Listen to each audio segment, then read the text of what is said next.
Hello everyone and welcome back to Perilous Paths here on GDQ Hotfix. As always, my name is Cutie and we are in the middle of one of our spooky Halloween Oktoberfest type episodes, and we have King J, aka King Joey, with us and their commentary crew. They are always a party, they are always a vibe. King J has been on the show before. You are not going to want to miss this, but take it away. Give us an intro. Hello, hi, I'm not saying the name again. I can't say it. Hi, I'm KingJO444. This is Ghostland Yard. Look, it's spooky enough, right? There's ghosts, there's lands, there's yards. What more could you want? This is a game that is a 2D precision platformer. Very hard, very difficult, lots of precise jumps. It's made by a French team named Obelisk Studios. This is its GDQ channel debut, aside from them doing a restream of a French speedrunning event called Perilous. So I'm very honored that I get to do this. I picked this game up because of that marathon, and I've just been running it ever since. And now, if you look at the top 7 people on the board, it's all French people, 1 German, and then in 3rd place, 1 Canadian. So 2 of these things are not like the other. But I'm not going to really talk too much during this run. I know a lot of people who have seen my runs know that I like to yap a lot. This game I need to focus a lot on because of how difficult it is. So with me, I have 2 fellow yappers who are going to do it for me. If you 2 would like to introduce yourselves. Hello, I'm one of the yappers. I am King Toronite. I will proudly wear that title. Come from that?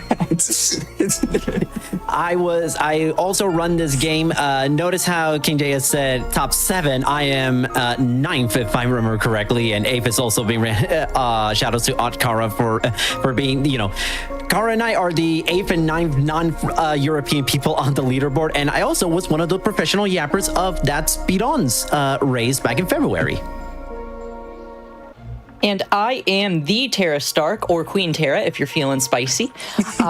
I was the 3rd place runner once upon a time a year ago, before just about everybody started breaking what used to be world record a year ago. I still moderate this game on speedrun.com, and it has been absolutely lovely and wonderful and amazing watching everybody blow past me on the leaderboards, while I get to watch everybody just be incredible and amazing, and watching runners like Toronite and King J just keep blasting through everything. Thank you so much for having us again, GDQ. Ghostland Yard is an absolute love letter to speedrunning, insofar as there is a specific speedrun mode. The game runs on in-game time that does not care for loads. It only measures when you have begun movement. There are a number of accessibility options, and the screen you're seeing right here allows folks to actually enable and disable certain settings in order to make different categories happen more easily and more cleanly. There's an auto splitter available. Thanks so much to Streetback Guy in the community here. The nice thing is you get a nice little peek at the game before the timer actually starts. If Joey hits start the run, that will not actually be the start just yet. That is true. It's going to start on the first movement. I'm just going to quickly go over a few things before we start, because this game is no downtime, like 0 downtime. There's so much to explain, so many different tricks we can go over. So I'm just going to quickly explain the basics. We play as Poe, who's a ghost. And we're going through Ghostland Yard. That's, the name of the game, crazy. There's 20 levels in each world and a boss fight in each world, and there are 6 worlds, which means in under 30 minutes, we're going to be doing 120 levels and 6 boss fights. This game's going to come at you really fast. And it's a very simple game, easy to learn, hard to master, where you just run and jump and avoid anything that's pink. So anything that's pink will kill you. So without further ado, I think we're good to go. As Tara mentioned, world record a year ago, at the beginning of this year, was a 23. My PB now is a low 22. So yeah, it's gotten optimized. So we'll see what I get. I'm gonna focus up, and I'll leave the commentary to the other 2. So let's get started in 3, 2, 1, go. And Joey will have world record for this very first level. He has optimized it over and over and over. We are continuing to run right, and as you can see, there are a number of different cues. Let's go, First world world record. is more of a tutorial. That is world record right there. It's not a particularly hard one to get, unfortunately, or maybe very fortunately. You simply hold right. We are starting to see some of that pink that Joey was talking about. Each of our 6 worlds will introduce a few new mechanics as time goes on. This first world, though, really is simply what is dangerous. There is pink goop, there are pink rocks, and there are pink projectiles, bullets, whatever you want to call them. We're starting to see some of this platforming here, and Joey has just demonstrated the first skip, which is enabled by wall jumps being higher than regular jumps. That is one of the 3 key techs to consider. Wall jumps are higher than a regular jump. One is coyote jumping, which Joey has just demonstrated to skip 2/3 of level 1-7. And the final technique that is maybe a little bit different is jump modulation. You can jump smaller, you can jump longer. If you continue to hold jump as you hit a wall, you will continue to slide up the wall. That last bit is something you will need mastery of in order to complete this game, as we'll see in our final boss. But as we will also take advantage of little tiny ways as we see some of these skips come through. Toronite, you've actually just completed a couple of runs of the caves that did pretty well. What were some of the things you found most challenging in optimizing this particular category, this world here? One thing for sure, and you'll see that basically for every single world, is that there's going to be some levels, as we just saw right now with that one. You start to see cycles kind of being introduced, and mastery of the jump modulation that Tara was talking about and the wall jumping does come into play a lot, because when you're trying to really grind for ILs in this, you'll start to learn that there's a lot of patterns and a lot of cycles that you have to be very wary of. And if you want to be like optimized in a lot of the levels, you have to essentially be nearly perfect. So if even just like the tiniest of slowdowns, it will force you to kind of have to wait out like a cycle. Thankfully, with this game being as fast as it is, it's, you know, you're not losing like 10 to 15 seconds by missing one cycle in particular. You can lose a lot of time, however, by dying, which Joey is doing a great job of not doing. We are now in Boss 1, which is one of the rare occasions where we may see a little bit of RNG and a little bit of RNG manipulation come into play here. So earlier we said if you touch something pink, it will kill you. In this instance, we touch something green in order to kill the thing that is pink. We see a lever here. Joey has just taken a death in World 1. We've demonstrated what happens with one of those. In the top left corner of the screen, you are seeing 2 timers. One is for the overall run, and one is for the individual level. Often with speedruns, it will take a long time to start to learn, okay, I did this, it loses 1 second. I did this, it loses 2 seconds. With a game like Ghostland Yard, all you have to do is look at that timer in the top corner. You know exactly how much time you just lost, because it primarily happens from deaths and from resets. You can reset if you know you're about to die or you know you're about to get stuck. It can be faster than taking a death. It's not something that you want to do, though. Typically, the most optimized runs in this game Wow. The most optimized runs in this game tend to not take many deaths or many resets. What Joey is attempting to do here is the technique that was really only fairly recently pioneered in the last month or two out of a year and a half of gaming, and that is staying on those bottom 2 platforms. You see the first phase of this boss, you have levers on the left and the right side. The second phase, you have levers on either side along the top. And then the third phase, the walls disappear and there are simply 2 platforms underneath. An optimal phase 3 typically relies on landing a jump just like Joey has just done, right as the lever turns green. That was really so bad that RNG is something on each of those, by the way. I'm just going to point that out. I'm not making excuses, but it was hard to dodge those bullets, unfortunately. I will also say it's a very tight window to land those levers as the boss is coming through, though. So congratulations to Joey for getting on through and trying to pioneer something that not many people have yet taken advantage of. Something else that many people have not taken advantage of: bagpipes. Welcome to World 2, the castle, where bagpipes are actually undeniably cool. You're not hearing them just yet, but you will in a little bit. Keep your ears out. This is one of those things that Obelisk Studios has just done a fabulous job of doing. Some people have described this game as Super Meat Boy, but cute. The aesthetic of this game, the environment, the ambiance is absolutely peak. Putting a game with such precise platforming and such engaging play into such an inviting package is a huge deal in bringing new runners to a game, and to replayability, noticing little details, noticing how those bagpipes come in, which again you will hear in just a little moment here. But yeah, World 2 introduces 2 more new hazards.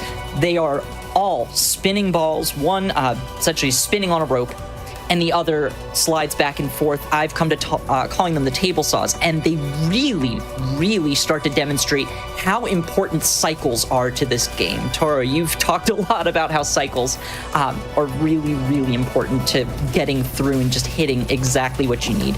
Nice skip by Joey here, taking the wall jump on those corners there. But again, and just managing the thread needles through these cycles. And the one thing that KingJ is doing exceptionally well in this world too is the fact that he's basically kind of have a lot of these cycles kind of committed to memory, because thankfully, you know, it's not something where the cycles are randomized. So if you give it enough practice and enough time and experience, you'll be able to essentially be able to develop a form of muscle memory in going every single level without needing to worry about the cycles kind of putting the run in a bit of an awkward position if you're playing cleanly enough. And KingJ is doing an excellent job in this world too, with allowing to use the cycle to its advantage and just doing a lot of skipping in a lot of different levels.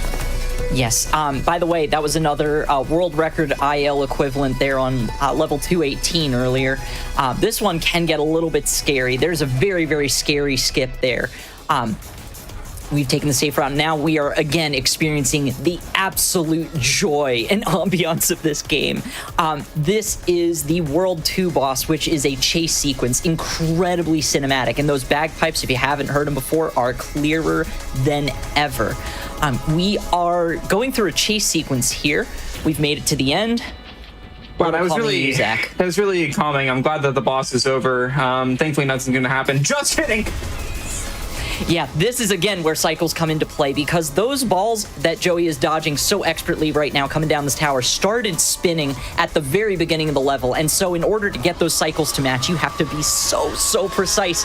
Really, Joey just had to do that on the fly, and has expertly dodged all of them, gotten through the door at the end, and we move on to World 3, the Temple, which introduces another 2 new mechanics that have to do with pushing the player around. One is platforms that we're discovering here. They can move you up, they can move you down, they can help you along, and in some cases, they're like just there, they can hinder you just a little bit. Sometimes you want to stay on them for emphasis, and sometimes you want to try to avoid them at all costs. The second, which we are going to see in a little bit, is wind.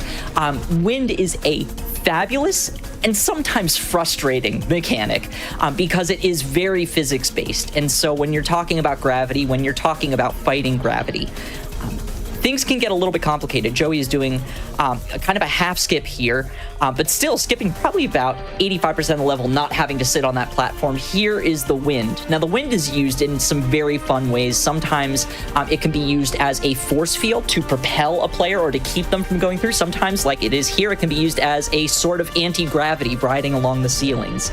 And it's a really fun mechanic when you start to master it. But when you get into some of these later worlds, like World 6, level 20, about a little over a year ago, a world record lost about 30-40 seconds to some very difficult maneuvering through the wind at the end of the level that players have just gotten much better at, but it can be very daunting when you're first starting. Yeah, and one thing you're now starting to see is the fact that there are going to be, the levels are going to be larger, but also there's going to be more opportunities for KingJ to do a lot of skipping around, as you kind of saw in that last level in 310, that kind of skipped a top portion or the bottom portion of that level where you just kind of go with a lot of use of the winds. And this is kind of another instance where cycles are going to play a little bit of a role here in sort of how you move, and that was very well done. That is a level that it can easily lose you a lot of time if you're not careful with not only with keeping track of the cycles, but also knowing when to leave the gust of air, because it doesn't like automatically push you all the way up. It's kind of, we have to do a little bit of waiting and seeing to make sure you have the right angle and the right speed when you leave those gusts. Another expert skip has dodged a platform entirely to speed through the level just a little bit quicker. Now, you may have noticed a couple of these levels, you'll see blue flames hanging out. In some levels, you see actually Joey kind of collect them along the way because it just happens to be faster to do so. Those are souls. They're primarily used to unlock bonus, what are called race levels. Where a wall of pink slime chases you through the level. There are a couple categories that utilize those levels. There's categories that utilize the collection of those souls as part of their requirements. If you do find yourself just playing casually through the game, it's a fun little mechanic. Try to discover all sorts of new pathways as you go along.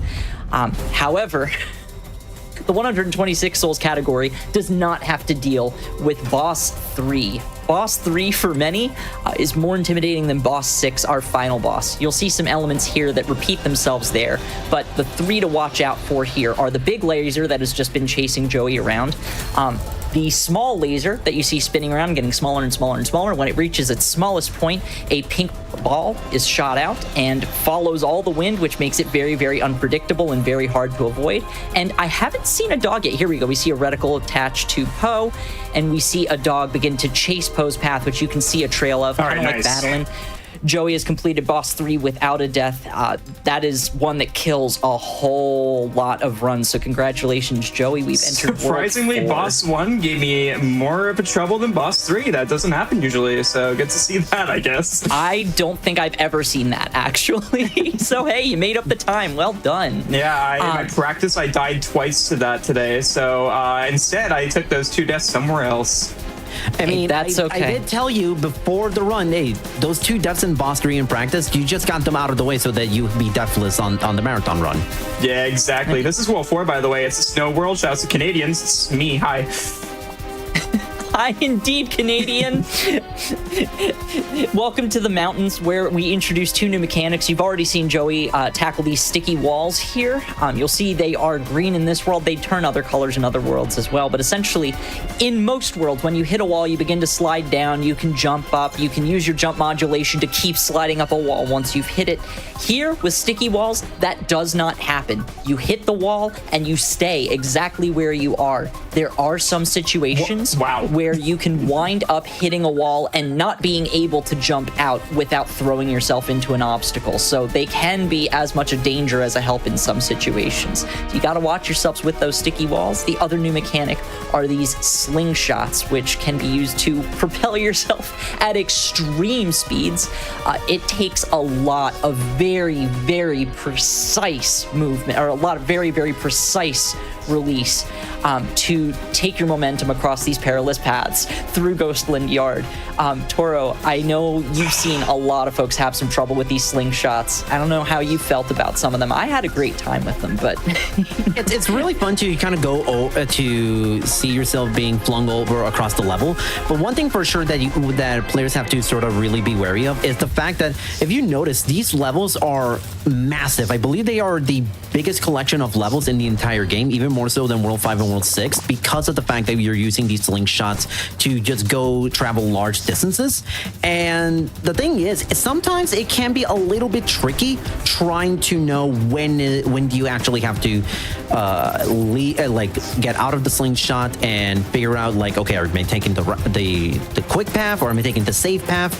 And there's going to be moments where even waiting to make that decision can be a little bit costly, as we're going to see in a little bit in some of the later levels, where if King J stays in the slingshot for too long, he's actually going to take a death. Right here, I'm going to go for a scary skip that I sometimes miss. Nice, I got it. Cool. Whew. That is the one instance of the game that is coming to mind right now, unless somebody's about to surprise me, where you can fight the wind with something other than a slingshot. We're seeing these slings. Oh, this is a very cool sequence, gang. Watch this one. The precise movement needed to thread those needles.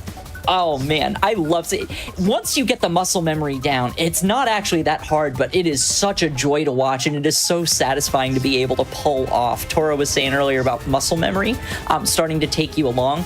Some of the best cycles in this game require you to just start moving and full on send it. Once again, slingshots helping us to fight the wind just a little bit. Get Joey out of this level. up we go, and we are back out. But yeah, some of these cycles are just really satisfying. 420, another very, very satisfying level when you can thread the needle just right as Joey has done here. Oh, God, I love it so much. Oh. The best thing is the fact that when you really are in a groove and you achieve like a bit of a flow state, going through this game is it's incredibly satisfying just to be able to go through these levels and just kind of let the game's like expertly well-crafted design just kind of take you through the end. So this boss is kind of an auto-scroller. Sorry, I cut you off a little bit there. You're good. This boss usually is pretty hard for people starting off, but the more you play it, the more you realize if you do the same thing every single time, it's not that bad. Yeah, Joey, this is a great time for anything you want to say, really, or a dance break, or I mean, I stretched. I took a nice stretch over there. It was nice. So right here, I'm hoping to get stuck in the bottom. Okay, that's not what I wanted. So now it's gonna be a little bit different, but it should still be fine. He's just gonna shoot these from the side instead. So. Yeah, this boss is probably the closest thing we have to an auto-scroller in this game, and it really is a nice time to stretch, get something to drink, get something to eat, pet your pets, whatever you gotta do. Just keep paying attention because there are lots of little tiny micro-optimizations you can do.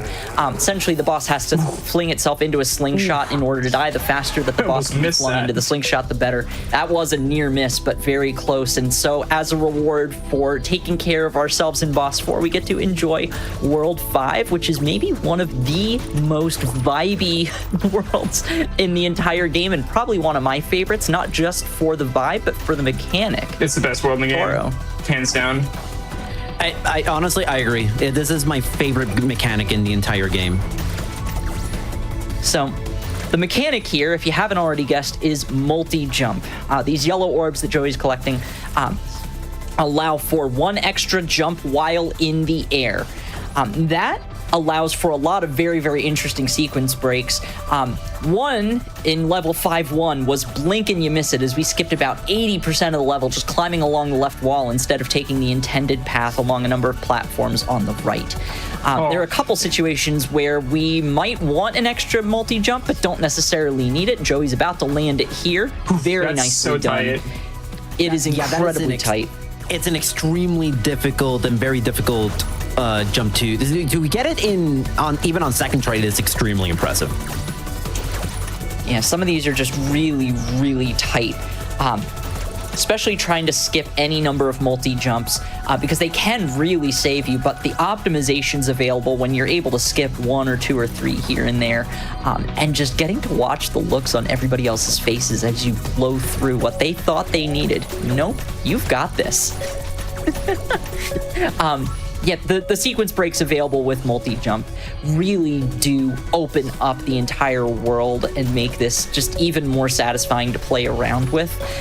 There are some sequence breaks. If you ever find yourself needing inspiration, one of the fun features about this game is the replay feature. So when you have this game, there is a Steam leaderboard. You can look at world leaderboards, or you can look at just your friends. Anytime you get a personal best in an individual level, the ghost of your run is uploaded for any of your friends or anyone across the world to then download and race against. So if you just want to see where you are amongst your friends, see what strategies they may be taking that you maybe not, take a look at some of the top 10 runners and see what kinds of wild skips that they're pulling off. That can serve as a lot of inspiration, and I know Toro, Joey, both of y'all have looked at these about as extensively, maybe more so than I have, to try to eke out some optimizations for your runs here. Ooh, very, very nice needle thread there. Oh, what? Okay, I dropped my input. Oh. That sucks. Yeah, these things happen, sometimes. But we recover. We get to see the needle threading again. Oh, that's so nice. So nice, you gotta do it twice. This level, it's like one of the only levels that you have to hold left on, and it always throws me off. I cannot tell you how many times I've reset because my muscle memory, it's always go right to start, but this level, it's go left to start, and I can't tell you how many times I've gone through this level and I'm like half a second behind gold split because I have to restart because I accidentally went right. And this is another opportunity to highlight that the game on the boards uses in-game time that only runs when you have started moving. In between levels, during loads, the timer pauses until you begin movement again. And so when you're not running an RTA marathon style event, you can simply take a breath between levels and keep your in-game time going. This is boss 5. Once again, we keep the thing of touch the green thing in order to kill the pink thing. In this case, we are getting multi-jumps every time we touch the ground. We get 5 to do with as we please. This level has been optimized to heck and back. It can sometimes take as little as 19 seconds and change. However, it all depends on what paths you're taking. Sometimes it is micro optimizations, and Joey has demonstrated it's not quite as easy as it looks, right? But it has been done and done well, and we have emerged into World 6, which will introduce 2 new final mechanics. And that is, they both are based on appearing and disappearing platforms. So the first one here, we see there are triggers. So you see blue orbs. What those will do is either turn on or shut off blue platforms. I believe it is the next level here. We are going to see the introduction of orange orbs and orange platforms. So touch orange, turn orange off. That is one of the 2 mechanics. The second one is time-based on cycles, and you will see that coming up in a moment here. I do want to highlight one last fun little touch here. In the community, we have done a little hide and seek for our friend Laika, also known as Comrade Dog. If anybody knows of Laika the Space Dog, one of those features that has just kind of snuck into the background design, just a little bit of charm from Obelisk Studios. If you see Comrade Dog, drop Comrade Dog in the chat. We get Comrade Dog in the chat. It's just absolutely charming and lovely, but this world will really put our skills to the test as it combines every single mechanic that we have here. Yeah, playing this world on PB pace is so terrifying, especially at a top level, because I'm at the point now where like one big death can ruin a run, so it's terrifying. And every single level in World 6 has a lot of potential to kind of make things a little bit more rough if you're on PB pace, but so far King J is doing just an absolutely terrific job with this World 6. And this is now we're starting to see kind of that cycle, that time-based cycle mechanic being added into these kind of blue and orange bars, as Tara was saying. Yeah, and you can see there's a number of different paths that you can take through these time-based platforms. This one here, if we see it, yes, the intended path is to jump. The intended path is to run all the way to the right, then all the way left, then all the way to the right. Joey has just said, no, I'm just going to go right once, and that's going to be enough. Shout out to Mathros, the current world record holder for this game, who is absolutely insane. He's a minute ahead of second place, and in a game as optimized as this, that's incredible. And he's taught me a lot of cool strats. That one specifically, he was a big motivator for me to learn that, so... Yeah, big shout outs to this community. It's really been incredible. Anytime a new skipper or something is discovered, everybody's in the Discord immediately jumping on it. Oh, I wonder if I can optimize this. Oh, I wonder if I'm... Then you start seeing people grind. You start seeing people go for IL records. And it's just really, really fun to see. We're also seeing that wind come back in some of these levels and really, really test our timing, our understanding of physics. Gotta collect just enough multi-jumps to get across this gap, and Joey has done it. We have our wind once more, our penultimate level. Just a little bit of chill. It's the calm before the storm, because the next level is a big one that a lot of blades. It's a doozy, for sure. It's not a long... 620 is not a long level, but it has maybe the most annoying wind obstacle in the entire game. Again, I mentioned when the first world record dropped, this one lost 30 seconds in world record. Joey just nailed it on the first try. Oh, it's our friend Comrade Dog. Hello, Comrade. No, Comrade Dog! No, everything's fine. Comrade Dog is fine. Comrade Dog is invincible. Comrade Dog cannot be defeated. So welcome to boss 6. Yeah, this is the final boss. It's the only boss fight that actually has checkpoints, as you saw in World 1, which obviously that's the only reason why I died there, was to show that all of the boss fights up until now do not have checkpoints, but this one does because it's so long and so difficult, because look at all this that I have to dodge. We had to demonstrate it somewhere. May as well do it on the boss that has the shortest phases, right? Exactly. See, everything with a purpose. Everything with a purpose. As we mentioned earlier, Boss 6 will test everything that you have that you've learned over the course of this game. I mentioned wall sliding earlier with jumps. You'll see that as we enter the maze. There's 3 phases. There is the battle phase, there is the in the walls phase, and there's the maze phase. This is the maze phase here. Take a look at the far right-hand side when Joey gets back into the maze in a moment. But towards the bottom right, there is one obstacle that cannot be dodged without mastering that wall slide. It's just absolutely, it's a wonderful time watching that pulled off. It is incredibly satisfying to pull off yourself, and it's satisfying just to watch. You're seeing these pink slimes kind of race up. I mentioned races with pink slime earlier. That is exactly what you'll see in 21 souls and 126 souls categories. We see our dog chase come back. There we go. Phase get ready 2 complete. On time in about like 30 seconds-ish. It's coming up pretty soon. Yep. When Poe exits the maze at the top of the machine, when Poe exits the maze from the wind, that will be time. Yeah, no, this is just absolutely, I don't know. I'm at a loss for words. We've had such a great run. We're going to be probably in the 24s here. That is a really, really solid run, all things considered. With a lot of big deaths, too. I'm pretty happy with that. Oh, okay, we're good. Oh, my goodness. We're fine. We're fine. We're good. We're good. Get ready on time. It's coming up. And 5, 4, 3, 2, 1. Time. Okay. Wow.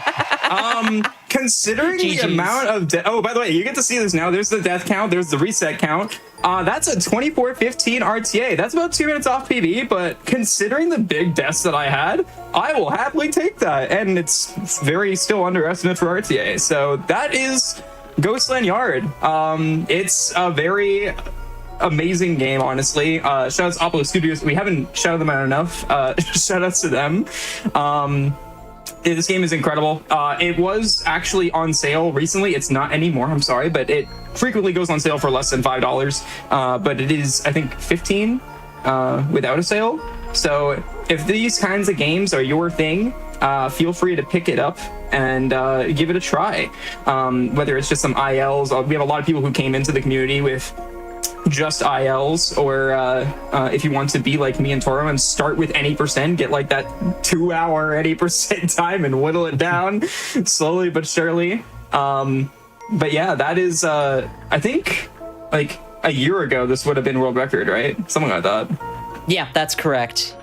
So yeah. One thing for sure is the fact that, you know, the cool thing about this game is that there's so many ways you can learn and approach this game when you're trying to do 80% run. You can tackle how King J did with, you know, going with more aggressive strats. I like to go with a slightly more conservative but slightly more consistent strat. There are no 2 wrong ways to approach this game, and I think that's beautiful in the sense of, hey, there's more than one way to play this game. And as Tara's mentioned, a love letter to speedrunning, which I think makes it all the more true when I say this game really is for everyone who wants to give this type of game a shot. Mm-hmm. Between ILs, between 20 level categories that you can take in bite-sized chunks of 5 minutes. My first any percent run was 4 hours, 54 minutes, and 57 seconds. I eventually made my way up to a 36 before watching everybody else blow past me by a million miles and outgrind me to all heck and back. But you don't have to be on the grind to have a good time. You can approach this game pretty much any way you want to. And like I said, even if you're not hitting every single strat that you need, even if you're not hitting, you know, world records or top 10s, it's just so satisfying. Even if you're not making these skips, even if you're taking the intended paths, it is just so flowy and so satisfying. And I think that's what's brought a lot of folks into it, is between the platforming and the package itself. It's just an unbelievably satisfying game that keeps folks like Toro and Joey coming back again and again for more. And I'm really, really glad that we could show this off with this audience here. So thank you, Kitty. Thank you so much to GDQ for having us. Thank you, GDQ. No, it's been Thank you, an Hotfix. absolute pleasure. Thank you for joining us. If we want to take a minute to tell the good people where they can find you, where they can learn more about your streams, other games you run, if you have a Discord community you've mentioned a few times, anything and everything. I know we've been doing shout outs for a couple minutes now, but to the more personal stuff, now's a good time to do it. Yeah, for sure. I have shout outs, but I'll do them after you two, if you guys want to go first. Sure, I'm TheTaraStark, as you can see on the screen, on Discord, on YouTube, wherever, on Twitch is probably the one you're going to want to see when I eventually get back to streaming. I was streaming 4 days a week for about a year, and then I dropped off. I'm looking to come back soon. But in the meantime, I'm just real happy to be able to hang out with a bunch of my friends who are on Twitch every once in a while. If you see me on my Discord community there, I'll let you know when I'm live on other people's channels. Toro? Yeah, I stream. I guess you could call me a variety speedrunner. I speedrun not just this game, but also Spyro, both the original and Reignited trilogy. I run a bunch of Pokemon games. I also do quite a number of Game Boy Color and PlayStation 1 speedruns. So yeah, I do quite a little bit of everything. So yeah, if you want some of that, then you can same name as it appears on screen for my Twitch. Yeah, and you can find me at most places at KingJO444. That's where my Twitch is, my YouTube, and my Blue Sky. My Twitter is actually KingJ0444. Don't ask, it's different. But I stream a lot of different things. I'm known for a lot of different games. Some people may have recognized me from this hotfix where I ran a game called Hell of an Office. I've run Astrobot at GDQ, Golf with Your Grandmother. You know, the only games that matter. At TwitchCon, I will actually be running Astrobot again. Which is really exciting. That's going to be GDQX, so that's in like a week and a half. And then the other thing I would like to quickly shout out is we were submitting this game to GDQ. I submitted this to SGDQ last year when my time was actually this time that you're looking at. I think it was exactly a 24:15. I did look at it, and yeah, it actually was, because I was actually curious what my was it the PB decimal was. too? It was my PB is a 2413, so pretty much almost exactly was when it got back up. Yeah, so pretty much, yeah. And so yeah, at SGDQ we got backup. It didn't get to be in the event, but this time not only am I submitting, I'm submitting this as a solo run with this exact estimate that we did tonight. So it shows that I can hit it with a not amazing run. Had some mistakes in there and some big deaths, but also Toro and another runner, Oddkara, are submitting a race because they are around the same time on the leaderboard. So that's really exciting to see, not just me but two others also submitting this time around. I really hope it gets in. But with that being said, if you want to run this game, we do have a Discord. The link is on the speedrun.com page, on the games on the game page on speedrun.com. Yeah, please try out this game. I think it's so worth it. It flew under the radar, and it's really picking up steam now, and I love seeing it. So yeah, thank you for having me, and have a good rest of Hotfix tonight.